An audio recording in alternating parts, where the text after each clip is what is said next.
All right, so welcome to today's presentation on PDM Standard. My name is Darin, and today we're just going to be discussing the basics of the product, what it's going to do for you. So data management isn't really necessarily the most exciting topic, but hopefully what you see what PDM Standard can do for your process, those feelings might change.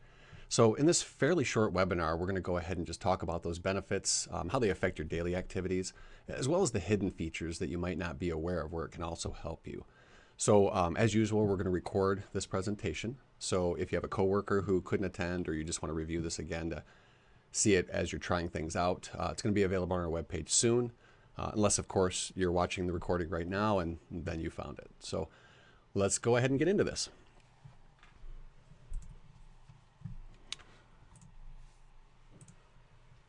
So again, my name's Darin, and I've been with DASI Solutions for 21 years now, and with the SolidWorks family the entire time.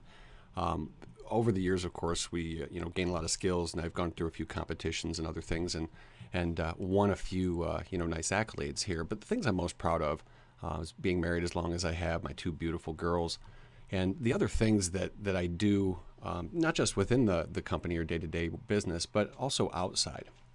Now, I've been working with SolidWorks for 21 years, but when I'm outside SolidWorks, outside office hours, I use the software probably more than I do inside office hours. So I do things around the house, and I always vet them in SolidWorks. This is a treehouse I built a couple of summers ago, and I always do it in the CAD tool because that's where you can test form, fit, and function, make sure everything looks good, and just get your head clear so that you can just move forward with the execution of the project. And like I said, I've done dozens of projects around the house, whether it's a basement bathroom, so I can figure out whether the infrastructure is going to fit appropriately before we actually start building, or things that I need to invent a part, make something that doesn't exist, and with the use of a 3D printer that can help you to control your own destiny. So SolidWorks is part of me. I definitely do not shut it off when I leave the office. In fact, all the projects that I do I actually store in my own PDM vault. Now, I've been doing this for about 10 years now, so the PDM vault I'm using is a PDM professional vault. But for what I use the vault for, which are the basics of file storage and revision control, PDM Standard Vault would be more than sufficient for my needs. So today, I want to just answer 4 key questions. Who, what, how, and why. Now, more specifically, we're going to go ahead and cover who has the software, so who has it, what is it, you might not even know what it is, so this could be completely eye-opening for you. How does it work? We'll do some live demonstration, show you the functionality and just what the normal workflows happen to be, and then why should I use it, which could be the most important question that everybody would have to answer today, is really why do I want to use this tool on top of what I already do with CAD today? So first of all, who has it? Now, you're at this presentation watching right now, and you might already be aware of the answer to this question, but basically anybody with a SolidWorks Professional or Premium license already has SolidWorks PDM Standard. Now today it's PDM Standard. Years ago it was SolidWorks Workgroup PDM, and that's been discontinued now. So PDM Standard is the standard tool of choice when it comes to data management for the professional and premium seats. Now, if you do want other people to participate in the vault, you can also add contributor or viewer licenses. But in order to put SolidWorks files in the vault, you need a SolidWorks Professional or a premium seat with the the PDM Standard editor built directly into it. So that one's real simple. Now, what is it? Well, PDM is an acronym for Product Data Management, but that doesn't always demystify what we're talking about either. So the first thing is that it is data management, but we do it within the familiar Windows Explorer interface. Now, it's the way you work already, but there's the layered on benefits of checking files into the vault, checking them out and taking write access or ownership, and then revision control, which in a regular Windows environment simply doesn't happen. In Windows, last in wins, or every time you hit save, you've overwritten everything you've done up to that point. So with the benefit of PDM layered on top of that, you work the way you've worked already, but you'll have historical data points or revisions of those files that you can go back to or reference how a product was built maybe years ago and then see how it is with the latest and greatest versions to see how it's evolved today. It's also secure access. It's within Windows Explorer, but that doesn't mean that the folders are readily available to anybody who wants to browse to them. It makes sure that the right people in your company see the right data when it's ready for them. So essentially a designer would be able to go ahead and see pretty much all the data in process, but somebody that's in the manufacturing capacity would be able to only see data that happens to be released. So we can control what's visible to people to make sure that they're not cutting the wrong parts or dealing with data that really just simply hasn't gone through the entire process within your company. Now, who can see what and what they can do, it really boils down to a series of check marks within the management tool, and I'll show you that a little bit later in the presentation. So it's a very easy tool to manage and control and either restrict people's settings or open them up if you find that they can't access the data they need to see. Pretty simple process. It also allows you to control the templates, standard files, which could be toolbox files, and purchase parts. Again, toolbox, but anything you might pull off of 3D Content Central or any other company repository. By storing your templates inside the vault, you can make them so that somebody couldn't accidentally overwrite them, but it also has everybody pointing at the same templates. And when changes are made to those templates, those can be deployed instantly out to every user within the vault. It doesn't happen quite as easily today with our typical map drive process. This is another big deal, is being able to easily find and reuse data.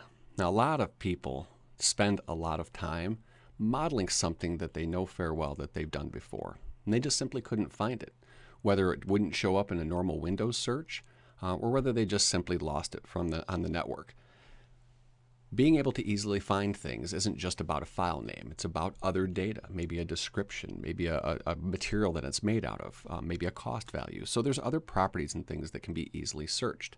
And it helps so that you can store your standards in the vault. You can stop duplicating files that shouldn't be duplicated. I find many customers have networks that are full of copied projects, and though a few of the parts and files within that project folder are changing, many of them are actually standard components which would never change, but there ends up being several duplicates of those files cluttering the network drives. It's all based on Microsoft SQL. A real database controls this, and this is one of the key features why Workgroup PDM no longer exists.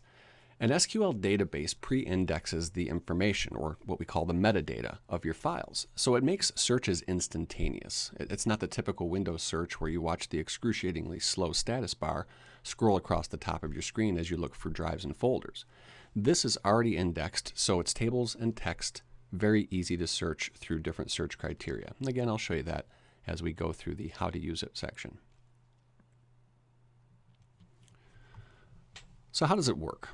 Well, PDM itself is just a matter of saving and controlling files. So it really doesn't change your process very much. But the benefits that it does add, it's different for every company, but they're quite astonishing. So really, it works the way you already work, only better. We're using Windows Explorer. We're using your typical process. In this case, we're layering on a ton of other benefits to it. So let's go ahead and take a look. I'm going to start out by just going directly into SolidWorks, and we'll just do some typical new data creation here. So nothing mystical. We're just going to start a new file, use a simple template for that file, and then again, I'm not going to get too crazy with this. We're just going to go ahead and model up a really quick box. All right, so on our front plane, we'll just make a simple rectangle, nothing mystical again, and let's just go ahead and extrude that. So we have our first feature. Now at this point, I'm going to go ahead and take my file and do a normal Windows save. So our basic open save as box, or we'll hit the pull down menu and do a save. Now for the save I'm going to do here, I'm actually going to put it directly into my PDM Standard vault. Now the vault itself really is nothing more than a Windows folder. It just happens to have a Microsoft SQL Express database controlling it. So you'll see here that we have normal Windows folders, but then these tiny blueberries, which I have several vaults on my computer. When I access the vault, because it's a secure location, it's going to prompt me for credentials. So in this case, I have to log in, tell it who I am, and that'll tell it what I can do. Once we log into the vault, it takes over the regular Windows folders and adds on some other data information that we can access. This will become more apparent when I throw some other folders into the vault. But at this point, let's just go ahead and save this part called box, and then I'm going to go ahead and add a description and not feeling really creative right now, so it's just going to be a demo box. And then we'll hit save. Now when we initially save a file into the system, what it will do is take any properties that already exist in our SolidWorks file, and it will put those properties in the corresponding fields in our data card. Now this data card here is completely customizable for every customer. Now you might want to show different properties, of course, than we have here, and that again is something that we can tailor very easily with a simple form editor. But this is about the information that's important to you. What you might want to search by, properties that are actually set by SolidWorks, like the weight, which is a specific value of the volume of the part based on the material that we've selected and its density. Or it could be other things like a cost, which maybe I didn't have in my SolidWorks part, but at this time I can go ahead and type that in. Maybe we'll call that $15.59, and this is going to be a part that maybe we build. So these are just some simple things that I can do.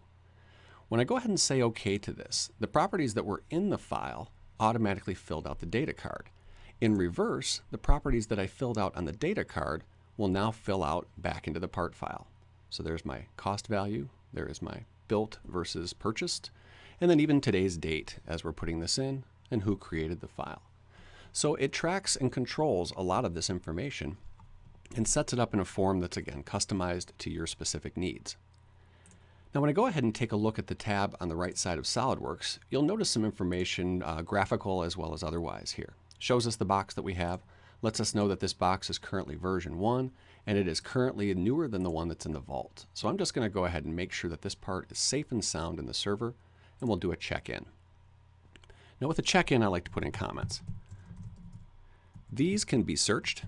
These can be something that really makes the difference between somebody vetting one version versus another and what change may have occurred between those versions. By putting a simple anecdotal comment about what we've done, that'll really help the process of tracking down versions. Now I intend to keep working on this part, so I'm going to check it in safe and sound to the server, but I also want to keep ownership of this, and this is the right access that we have with the SolidWorks file.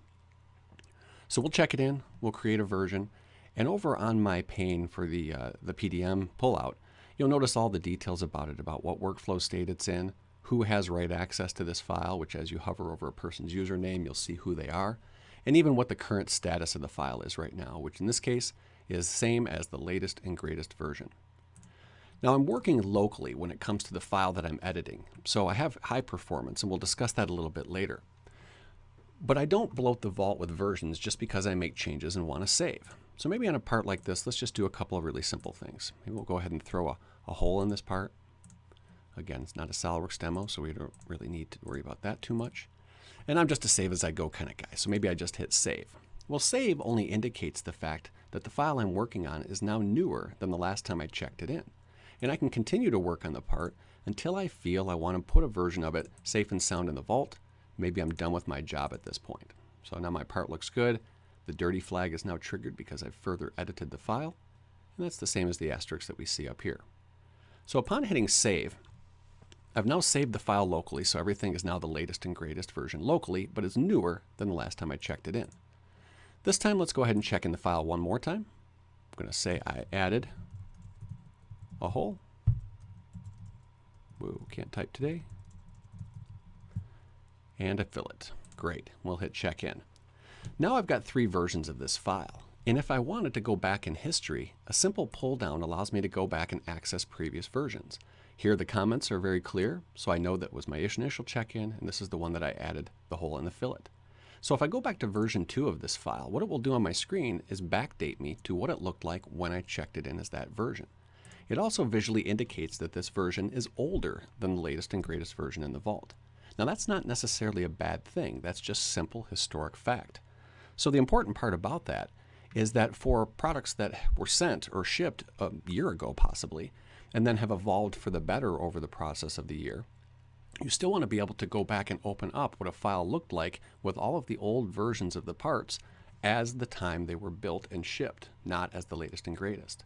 And this allows us to go back to any previous version, and it also allows us to very quickly update to the latest version. And we'll see both of those pop right up on our screen. Now this is what we see inside of SolidWorks.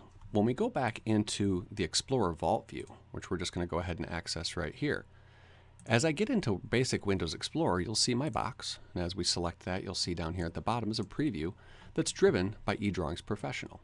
This enables anybody that has the viewer license or up, which is all of them, to be able to come in here and do some measurement, potential markup, and communication without having to have SolidWorks license accessible to them.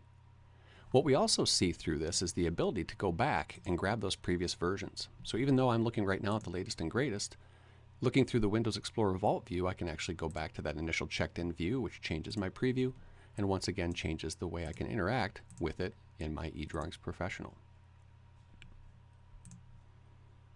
And then finally, a get latest operation will again update us to the latest and greatest version. Now, when we're talking about existing data, and I'm going to pop out of my PowerPoint presentation here for just 1 second.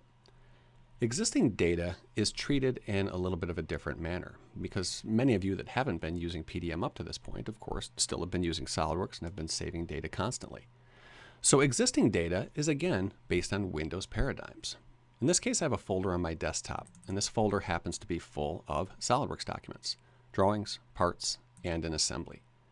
All we have to do is basic Windows functions of copy and paste, and that will allow us to take existing folders on your current management structure or your current file storage location and copy them into the vault in one fell swoop.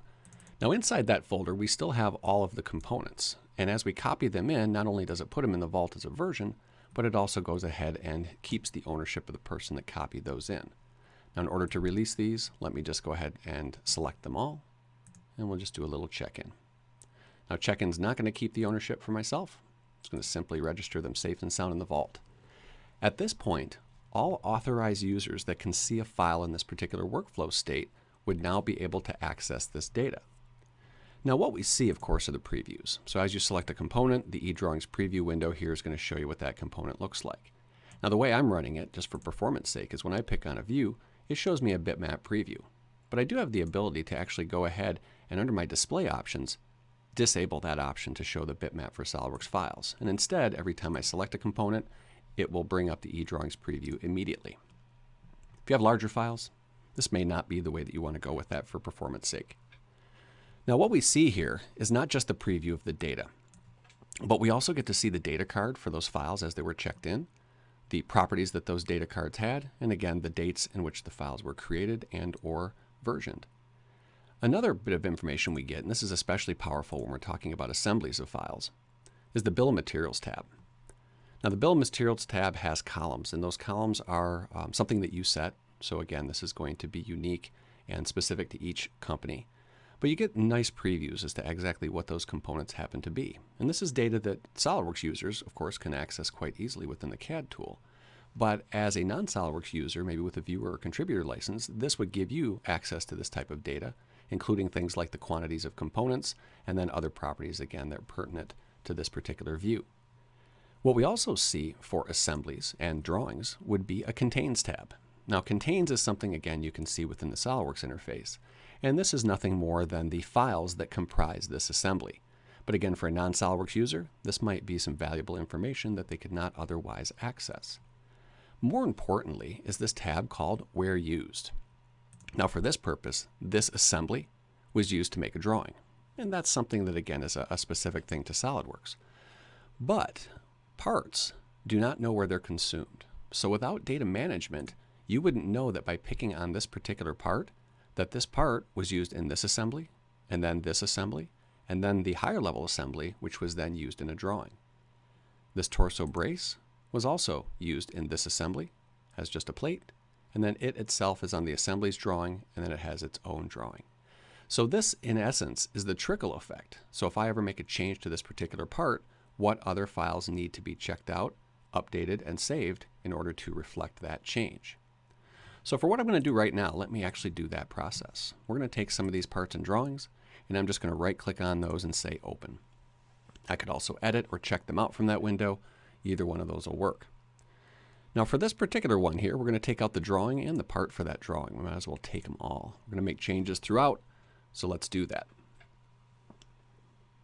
We're also taking the assembly, so let's grab the assembly itself, but we don't need to check out the subcomponents. So with SolidWorks associativity, you already know that a change made in one place is a change made everywhere. And that sounds great in theory, but it's not always great in practice. And data management is the tool that allows you to control this process. So right now we have a version of this assembly, and everything is currently version 1, that's complete with subassemblies at version 1, as well as this torso brace plate that we're dealing with here, also at version 1. So let's go ahead and make a change right at that brace. So here we'll make a pretty basic SolidWorks change. We'll go ahead and change this dimension, make it a little bit bigger, and of course that now updates the way the part looks. That'll trigger a series of dirty flags, and then prompts me to go ahead and hit save, but not until I move over to the torso support drawing. We take a look at what the 2D drawing looks like. So there's the assemblies drawing, and there's the parts drawing. So of course I've changed one part and it's used in many places, so we get the trickle effect. So let's take the parts drawing and simply save it. What that'll do is now save the changes to the part and the parts drawing on my local workspace. Indicates over in my property tree that we've got parts that are now newer than the last time that they were checked into the vault. And those are saved again locally on my computer. When I move over to the drawing of the assembly, we'll see a little bit of a different look. Now it's aware that a part within the assembly has been changed, but currently the assembly has not yet been saved. However, a part that's inside that assembly has been updated and saved. So we get to see that change. Now if we go full bore through this process, let's go ahead and just update the assemblies drawing and make sure that we save those, and we'll see similar visual indications of those changes. Now with these changes updated, let's go ahead and manually check this into the vault. Again, every time you hit save, it doesn't bloat the vault with a new version. It is a very controlled and deliberate operation. So in this case, change the hole to 40 millimeters. That might be everything somebody needs to know what's different about this assembly from the previous version. We'll hit check in, and only the parts that have changed will now travel across the network and update the server. So it mitigates a lot of network traffic simply because only changes are transmitted to and from the vault. We're not working live in the vault as we're using these files. Now that being said, we're now looking at an assembly. We've got a drawing. Again, we've got the assembly for that drawing here. And then we've got our part files, each of which has been updated. And then the parts drawing as well. So everything now shows as updated. Now when I check the files in, another interesting option is that I did not keep ownership of the documents. And you'll notice that I no longer have those files checked out, and those files are no longer write accessible for me, simply because they're now read-only. So it controls a lot of the inadvertent changes to a file, but you have to take ownership in order to edit something, so you can't accidentally make changes or overwrite files you don't own. Now that all said, I still get the historical process that the file went through. I can take my assembly, I can go back in time and see a previous version, in this case only version 1, and in that case what it's going to do is backdate the version of the assembly and the only part that's actually changed within this particular assembly, which is the torso brace itself. Quick flash on screen, and now we're looking at an older version of this assembly, theoretically as it was built and shipped to a customer previously, and the old version of this plate as it was when this assembly shipped. Now if we've updated it for the better, new changes, new customer, new custom features, we can simply take this assembly and get latest versions on everything, which will then up all the local versions to the latest and greatest versions. And again, we will have that data directly on our screen. There's no need to cryptically rename folders to get project process or historical points. There's no need to rename the assemblies in order to get those same type of historical points. Now all that said, back into the vault for just a moment here. We've got some history that's now taken place. We take a look at our torso brace, we can see that it's now in version 2. And we can also display the history of everything that's taken place with this particular file. And it'll show you the user that performed the operation, the date it took place, and then for comments, once again, those are going to be logged even here in the history tree, which is a searchable property as well. Now, as a basic Windows user of the software, something that might make you quite excited is that it also fosters some more of the old Windows look and feel usage that we used to do. And that was back in the day when we had 2D files that really weren't very smart or connected. And in those cases, we could rename files without any type of penalties.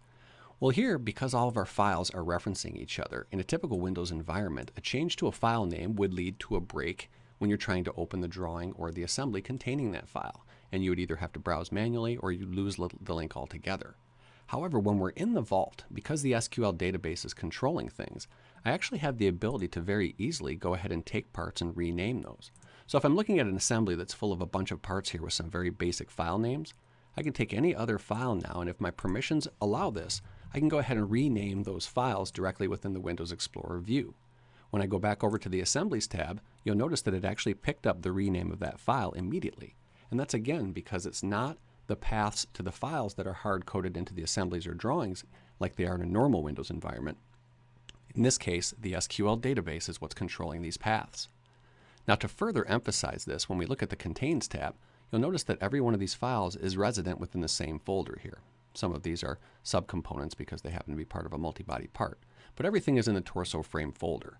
So if I did a basic operation like I created a new folder, typical Windows stuff, and then I take some of these other files and I maybe move them to this new folder, which again in Windows can be a very devastating process.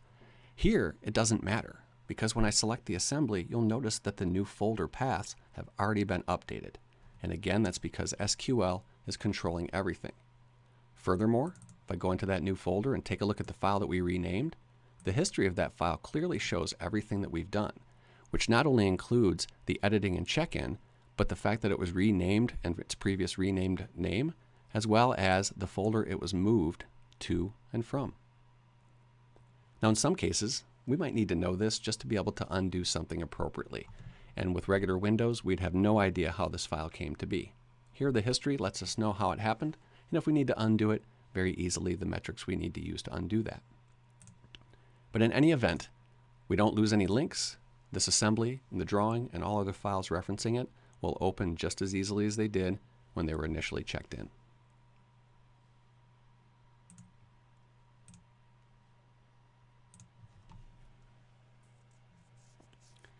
Now one other thing that we can do in the software is this thing called a PDF convert task.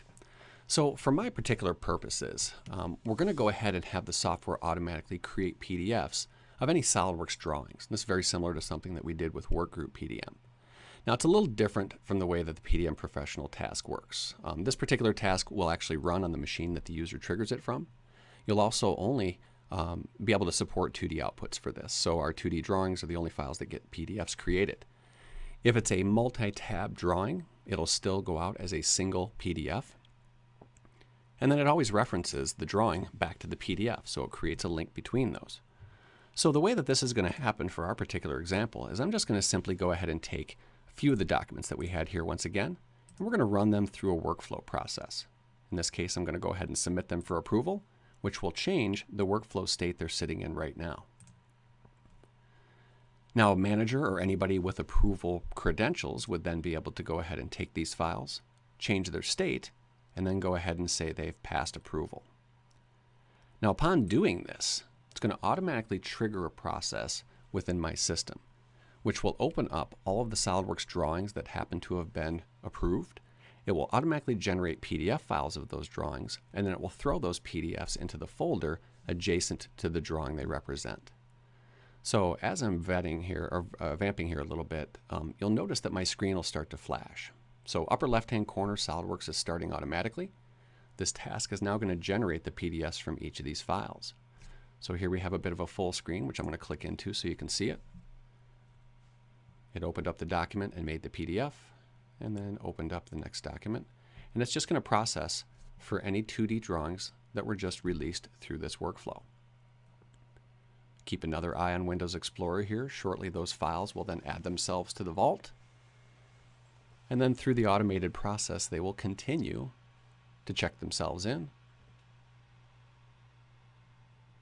You'll see all this refresh as it goes. So it's a great way to automate the process of making generic files available for non-SolidWorks users as well. Let's just refresh this a little bit, and there we go. So now we have PDFs with an appropriate naming convention, and again, another thing that we chose, and files that have been dropped into the vault as the initial under editing state. Now there's other mechanisms I could have these things automatically run through an approval process, which probably would be more appropriate in this circumstance. But in any event, PDFs are generated from those 2D drawings just by simply going through a workflow process. Now another thing that's super powerful here is SolidWorks 2018 brought about the ability to integrate the revision tables directly into the PDM process. Now, the revision table generally controls what changes are happening on a drawing, and it indicates it with on-screen markers and, again, descriptions and dates of when these types of things happen. But these now handshake directly to the data card inside of SolidWorks PDM. And it works in PDM Standard just as it does in PDM Professional. So let me show you what this looks like. So I've got this lounge seat from the inside of an RV that we've changed. And because of the change to the assembly, of course, our drawing has updated. So we're going to go ahead and add a line to the revision block. And it's just a small flyout right here. That triggers whatever is the symbol that we've got preset into the SolidWorks drawing. And currently we have this set so that an asterisk is the holder for that revision symbol. Now, typing directly into the description field on this table automatically puts it into the description of the file, and that's going to link directly to the data card. Now, if we look at the drawing currently and we take it and check it in, checking it in will now run it through a workflow process and put it into the system. If we take a look at the data card, what it will do is it will fill it out with everything that we put directly on the SolidWorks drawing. But you'll notice that the approved and the revision number cells still aren't filled in either here or on the actual SolidWorks drawing. And that's because the file hasn't been approved. Now, workflows allow us to automate this process or contact the person who can approve this file. In this case, we're going to run it through the process, which is going to be now MS who did this. And you'll notice that now a revision, which is the next revision in line, has been set. And who approved it and actually ran it through the process has also been set. And everything was backfilled directly into the revision table. It actually updated the symbology that was showing in our triangular revision symbols, as well as adding the revision to the revision property on our title block. So it's a really fluid method for putting in the workflow where the revision tables are going to control and describe how a file has changed from version to version. Now, you may already have the client installed with your professional or premium licenses, but one of the things that you may still need to do is actually go ahead and install the server products. So if you've already got SolidWorks installed, you can go to Modify, which depending on your version of Windows, Windows 7 or Windows 10, you can get to that a different way through the control panel. But once you modify your installation, you'll need to go to the Server Products tab. And there, you'll turn it on and simply install the SolidWorks PDM Server. The server isn't what gets licensed, it's the users that are in that server. So you'll be able to install this on any computer that you'd like. Now, that said, it then creates this thing called the admin tool. I'm going to show you a little bit of this stuff live right now. The admin tool shows up once you've installed the server on the computer. And with this admin tool, we can go ahead and actually control and create all of the things that are happening inside this vault. Now, you'll see on my computer here, we have some professional and some standard vaults that are sitting next to each other.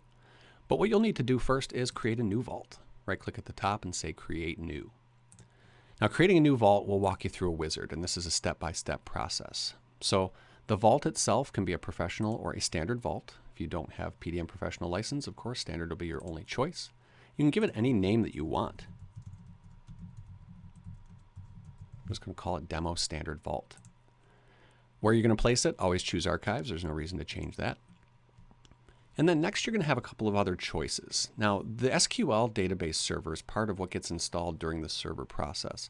And it's also something that's going to have to be installed off of the media. But essentially, you're going to have to use whatever your local computer's name is and or the server that you've installed it on, and the SQL Express version of SQL. SQL Express is what we use for PDM Standard.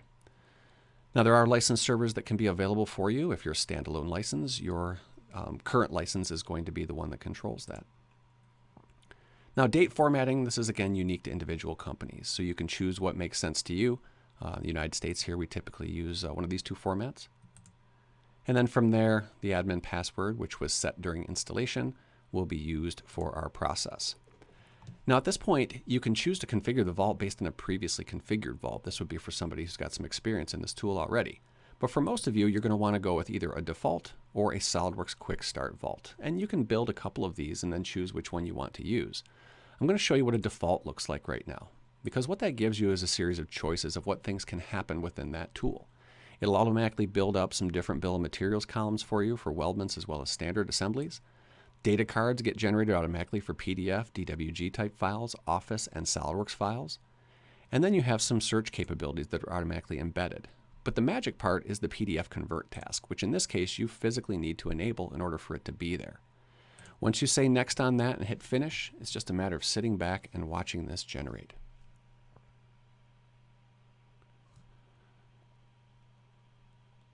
So once it finishes creating the basic framework of the vault, you'll need to log into the vault and simply expose it to any user. All right, so that vault is finished and it creates my demo PDM Standard Vault in the admin tool. Now I first need to log into that, and again the administrator login and password is going to be something that you create during the installation. But once I'm in the vault, I need to make it available to users in Windows Explorer, and that's where I'd right click on it and say create a local view. When you create a local view, you can choose where this blueberry is placed, and that's the user's local workspace. I always throw it on the C drive. It's a perfect place for it. It's going to ask you if you want to use it for everybody that logs into this computer. Why not say yes? If they don't have credentials, they can't get in anyways. All right, so now it logs me into the vault. I'm going to use my base password for this. And because I'm already logged into another vault, I can't get in because I only have one license on my computer, which is no big deal. So that creates your vault, and it also creates your standard demo vault view, which you'll be able to see in the drive in which you placed it. So here we'll see, let's see right there, my demo standard vault and the local workspace that it created. Inside of the admin tool is where everything is generated. It's where users are created, it's where users' permissions are all set, and what they can do inside the vault. So it's a laundry list of things to select from right now, but it's basic things like whether or not they can delete files and folders, whether they can add or create files and folders. And in some cases you want them to be able to add, but not necessarily either on purpose delete or frankly accidentally delete. This is a great way to stop users from hurting themselves. Files and folders can get moved accidentally from time to time, so maybe disabling a user's ability to move a file in a folder would make it so that in Windows Explorer we didn't accidentally do that click, drag, and move operation that people will tend to accidentally do from time to time. And it also shows what states inside the workflow a user has access to. So whether they can create files and edit them, whether they can see files only while they're being approved, or whether you want files to simply only be visible at these particular points. It's also where the workflow is set. Now, workflow inside of PDM Standard, you can have one of these in up to 10 different states. But basically, these different states will determine what users can see or work on these files at any given point. The transitions are also something that is something you can govern who people can use these. Data creators maybe can submit for approval, but data creators couldn't set or approve a file. So in this case, we want to make sure that permissions are set appropriately so that only administrators or decision makers do the tasks they're allowed to do, while users that create data can't even accidentally do these operations. Now on my past approval here, I like to have a lot of things happen. Now here the default settings are setting variables like the revision number, bumped it up to C, and incremented it within the system. But here I might go ahead and add the action for creating the convert tool. And this is where instead of sending a message, you might go ahead and execute a convert task. Now this is the actual PDF task that we use to create the PDFs of the 2D drawings. And by setting this here, it will execute when anybody passes the approved files.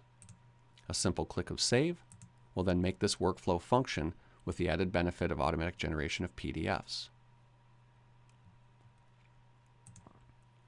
Now from there you would need to go over to the actual task and edit the convert task in order to make sure that it works properly, it works on the proper computer, and has the settings that you might want here, along with success and error notifications that will pop up on your task tray. The one that I created for today's session looks like this. This task will execute on my computer. It will create a PDF that's a single PDF, multiple sheets within it. Once it outputs the file to the standard folder that the file itself came from, it will send a success notification to the user that launched the task. Simple as that. If something goes wrong, we can also have errors sent out so that if the computer didn't work properly, you're not just waiting for it to happen. Unbeknownst to you, there could be a problem on the backside. For more information on this, We do offer services for PDM training. You could also get a hold of our help desk for any type of how-to questions on setting this up.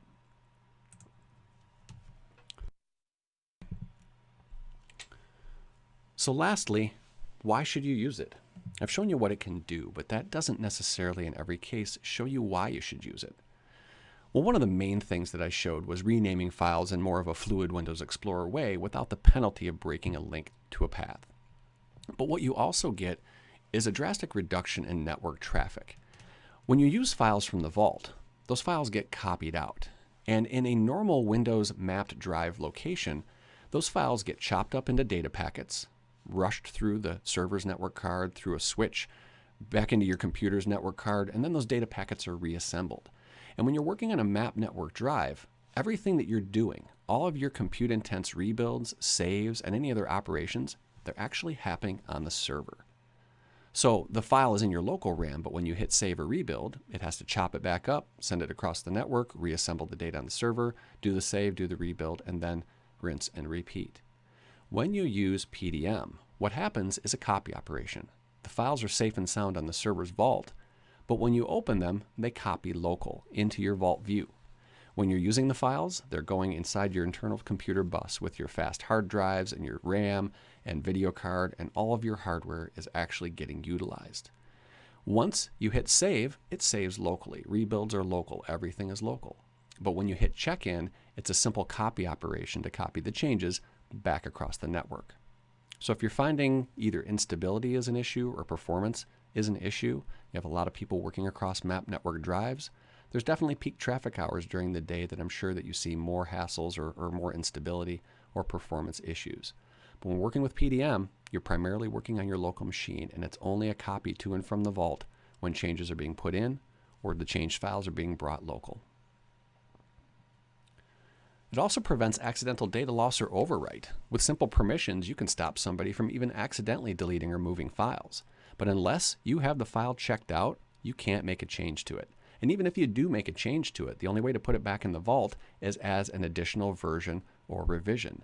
So you'll still have the previous version of that saved, and it never actually gets overwritten.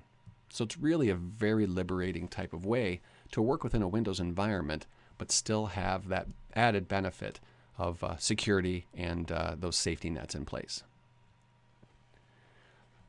Now, if you find that this tool doesn't fully meet your needs, and there's a few limitations to it compared to what PDM Professional does, we do have a very fluid migration path, and that wasn't really the case with Workgroup PDM because it wasn't based on a database.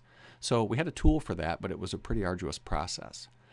With PDM Standard, we can, for the most part, flip a switch. There is a process to this, but we can migrate you up to PDM Professional. Now you might be asking, well, what's the difference? Well, the difference is usually a few features here and there. Some of the main things is that when we send notifications, those only happen in the task tray inside of Standard, where you can choose to also have those happen through email in PDM Professional. The type of SQL that's used is slightly different, but it's SQL nonetheless, so there is a transition process from one to the other. Now in PDM Professional, you might have multiple users far-reaching and multiple sites, where replication might be a great idea. That's something that Standard doesn't do, but PDM Professional would. Other than that, some of the more basic things are just limitations to the number of workflows and states, how many transitions you can have, and the revision schemes that have available. But again, the path is pretty easy from one to the next, so if you do find that you need to upgrade, we have, again, a services group that can easily shepherd you through those particular struggles. So again, what did we talk about today? Well, who has it? Well, a lot of you have it. In fact, most of our customers have a PDM Professional, or have a SolidWorks Professional license. So the Professional and Premium SolidWorks users already have this tool. Maybe just a matter of installing the server, and you'll be up and running. What is it? Well, it's data management, but it's inside Windows Explorer, so you don't have to learn a new interface. You just have to learn what the new benefits are that we're layering on top of your already familiar storage locations. It's got check-in and check-out, that's read access or write access, and then revision control, which will store those different historical versions of the file and enable you to go back in time if maybe a process or a design idea didn't necessarily pan out. How does it work? Well, you saw it was a familiar Windows interface, but the PDM benefits of being able to control files and manage those links is definitely an improvement. Controls who can see what and when, and those permissions will allow us to do that, as well as preventing that accidental data loss from either accidental deleting, moving, or overwriting. And then why should I use it? Well, my initial reaction to this particular question is, well, why shouldn't you? It's a great tool. It's already there. Most of you own it. So there's just a lot of reasons for this. But in reality, if you're working across the network, this tool will help you because it will really reduce the constant bandwidth usage of working on those map network drives, especially when multiple users are accessing the same data locations. It'll better utilize the software or the hardware that you bought. So these workstations with your great RAM and your video cards, we're actually going to utilize all of that hardware instead of, for the most part, using our compute-intense tasks on the network server. And then for consistent repeatable process, if you build it into the vault and you have a workflow of approval, then that process is ingrained in your users, and the steps in that workflow are something that's repeatable from project to project. Most of you already have it. So it's a tool you've got. Why not go ahead and take the leap and use this? About 10 years ago, I really wasn't into data management. Started to get into it with SolidWorks Enterprise PDM, as it was called then. And initially, it really saved my butt a couple of times, and I've been endeared to it ever since. So give the product a try. Again, it's there. We can help you walk through the process of getting it in place and setting it up. So I want to thank everybody that hung on for me. I know we were only slated for half an hour today, and I went 45 minutes. But I really hope that demystified some of the reasons why you would use the product, a little bit of how to use the product, and there's plenty of data out there for tutorials on actually getting into the software. If you do have any questions, please don't hesitate to contact tech support at decide-solutions.com. You can also contact me directly, and I'll either answer your question or get you to the right person that can take care of you. So thank you very much for spending a little bit of the afternoon for the East Coast people and a little bit of your morning for everybody else in the U.S. And I want to thank you and hope you have a great day. Contact us if you have any questions. Thank you.